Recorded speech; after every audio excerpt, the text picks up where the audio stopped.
Morning students. आज हम हमारा न्यू टॉपिक मूल कर्तव्य स्टार्ट करने जा रहे हैं।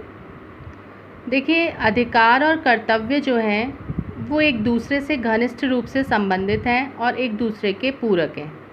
अगर हम केवल ये सोचें कि हम केवल अपने अधिकारों का प्रयोग करें और अपने कर्तव्यों का पालन ना करें तो ये चीज़ संभव नहीं है।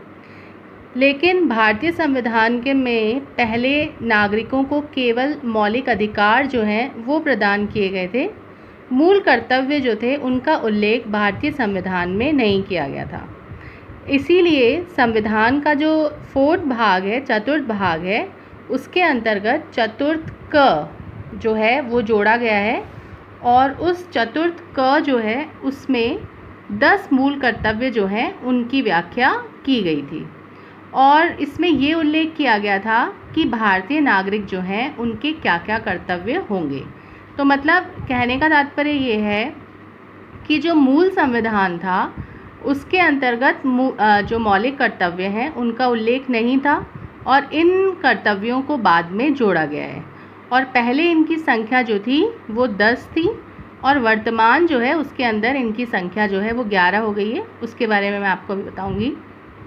तो जो 10 हमारे कर्तव्य हैं उनमें से कुछ मैं आपको बता देती हूँ। जैसे हमें संविधान का पालन करना चाहिए, उसके जो आदर्श हैं, संस्थाएं हैं, राष्ट्र ध्वज है, राष्ट्रगान है, उसका आदर करना चाहिए, या भारत की जो प्रभुता है, एकता है, अखंडता है, उसको बनाए रखना चाहिए, देश की रक्षा करनी चाहिए और जब भी आह्वान किया जाए तो देश की सेवा की जाए। साथ ही साथ सभी लोग जो हैं उनमें समरसता, समान भ्रातृत्व की भावना, इनका निर्माण किया जाए। किसी भी व्यक्ति के साथ उसके धर्म, जाति, प्रदेश आदि के आधार पर कोई भेदभाव नहीं किया जाए। जो भी राष्ट्रीय आंदोलन को प्रेरित करने वाले जो आदर्श हैं उनका हम पालन करें। स्त्रियों का सम्मान करें। हमारी जो समन्वित संस्कृति है उसकी जो परंपराएं हैं गौरवशाली, उनका महत्व समझें। ठीक है।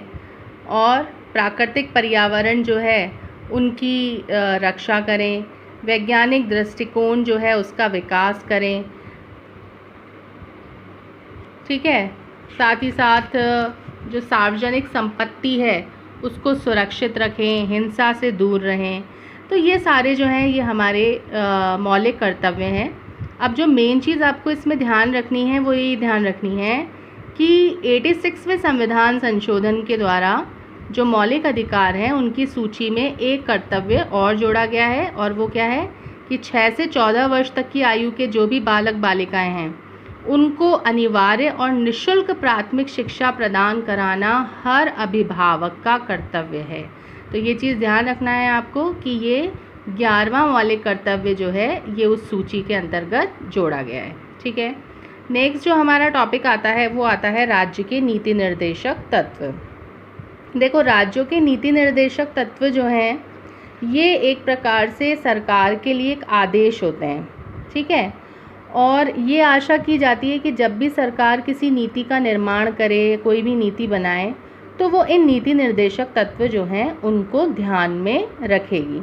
लेकिन यदि सरकार इन नीति निर्देशक तत्वों के अनुसार आचरण नहीं करती है तो व्यक्ति न्यायालय की शरण नहीं ले सकता। मतलब ये जो नीति निर्देशक तत्व होते हैं ये वाद अयोग्य होते हैं। जैसे मौलिक अधिकार है, मौलिक अधिकारों का अगर हनन होता है तो व्यक्ति कहाँ जा सकता है? न्यायालय में जा सकता है। लेकिन अगर सरकार नीति निर्देशक तत्वों के अनुसार पालन नहीं कर रही है तो व्यक्ति न्यायालय की शरण नहीं ले सकता। ठीक है। और इनको अलग अलग भागों के अंदर बांटा हुआ है। जैसे आर्थिक सुरक्षा संबंधी नीति निर्देशक तत्व तो एक लोक कल्याणकारी राज्य की स्थापना के उद्देश्य से ये स्थापित किए गए थे और संविधान का जो भाग 4 है उसका जो अनुच्छेद है 36, वहाँ से लेकर के 51 तक राज्य के नीति निर्देशक तत्व जो हैं उनकी व्यवस्था की गई है। और अगर आप देखेंगे तो बहुत सारे जो प्रावधान जो है हमारे संविधान में वो इन नीति निर्देशक तत्वों के लिए किए गए हैं। जैसे कि जो फर्स्ट है वो ये है कि संविधान का जो अनुच्छेद है 39 उसमें ये कहा गया है कि राज्य इस प्रकार अपनी नीति निर्धारित करेगा कि चाहे स्त्री हो चाहे पुरुष हो, दोनों को ही अपनी जीविका के पर्याप्त साधन प्राप्त हो सके।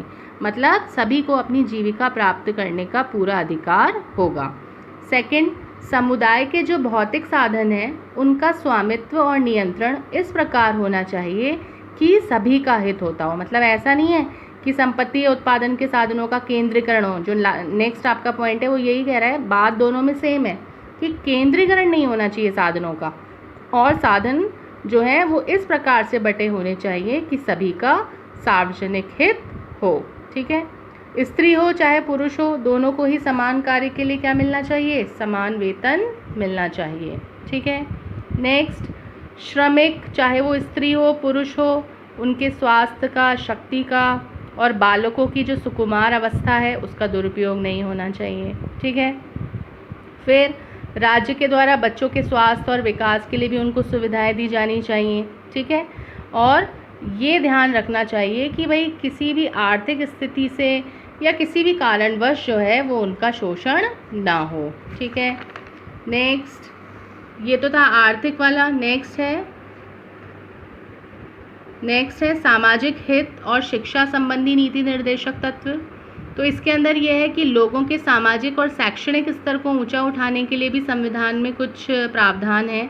जैसे कि अनुच्छेद 44 के अनुसार राज्य देश के सभी नागरिकों के लिए एक समान आचार संहिता बनाएगा।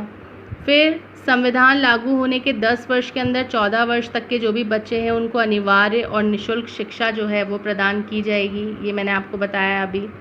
46 के अनुसार जो पिछड़े हुए वर्ग हैं, जैसे अनुसूचित जाति है, जनजाति हैं, उनकी शिक्षा के लिए, उनके आर्थिक हितों की उन्नति के लिए, उनके शोषण से रक्षा के लिए प्रयास किए जाएंगे सरकार द्वारा।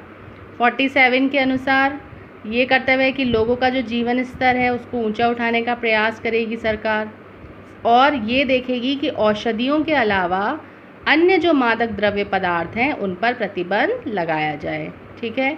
और लास्ट जो है वो है 42वें संविधान संशोधन में एक नवीन अनुच्छेद 48 जोड़ा गया है, और उसमें ये कहा गया है कि राज्य जो है वो पर्यावरण की रक्षा करेगा और उसमें सुधार करेगा, साथ ही साथ जो वन्य जीव हैं या वन हैं उनकी सुरक्षा के लिए भी प्रयत्न करेगा।